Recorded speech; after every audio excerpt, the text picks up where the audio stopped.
നമസ്കാരം. എൻ്റെ അടുത്തൊരു വീഡിയോയിലേക്ക് ഏവർക്കും സ്വാഗതം. കഴിഞ്ഞ പ്രാവശ്യം ഞാനൊരു 4 മണി പലഹാരമായിരുന്നു ഇട്ടിരുന്നത്.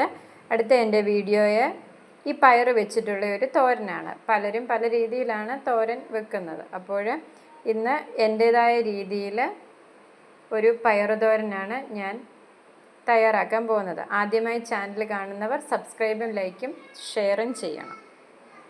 ആ പയർ ഞാൻ ചെറുതായി അരിഞ്ഞുകൊണ്ട് വന്നിട്ടുണ്ട്. ഇതിലേക്ക് മറ്റുള്ളികളൊന്നും ചേർക്കേണ്ട, നമ്മൾ വെളുത്തുള്ളി ചേർത്തിട്ടാണ് ഈ തോരന് വെക്കുന്നത്. പൊട്ടിയതിന് ശേഷം ആ പയർ ഞാനിതിലേക്ക് ഇട്ട് കൊടുത്തിട്ടുണ്ട്. നന്നായി ഒന്ന് ഇളക്കി യോജിപ്പിക്കുക.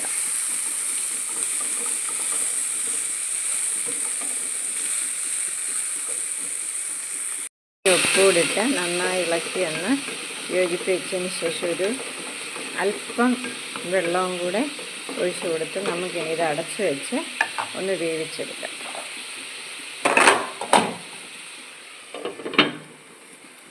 പയറുതോരന് ചേർക്കാനായിട്ട് ഞാൻ തേങ്ങ ചതയ്ക്കാൻ പോവുകയാണ്.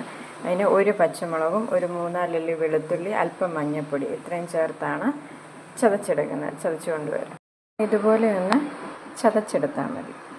ചെകിയത് നമ്മൾ ചതച്ചു കൊണ്ടുവന്നല്ലോ, അതും കൂടിയിട്ട് പയർ നന്നായി ഇളക്കി ഒരു 2 മിനിറ്റ് ഒന്ന് അടച്ചു വയ്ക്കുക. സ്വാദിഷ്ടമായ പയർ തോരൻ ഇവിടെ റെഡിയായിരിക്കുകയാണ്. വളരെ എളുപ്പ രീതിയിലാണ് ഈ പയർ തോരൻ വെക്കുന്നത്. എല്ലാവരും ട്രൈ ചെയ്ത് നോക്കണം.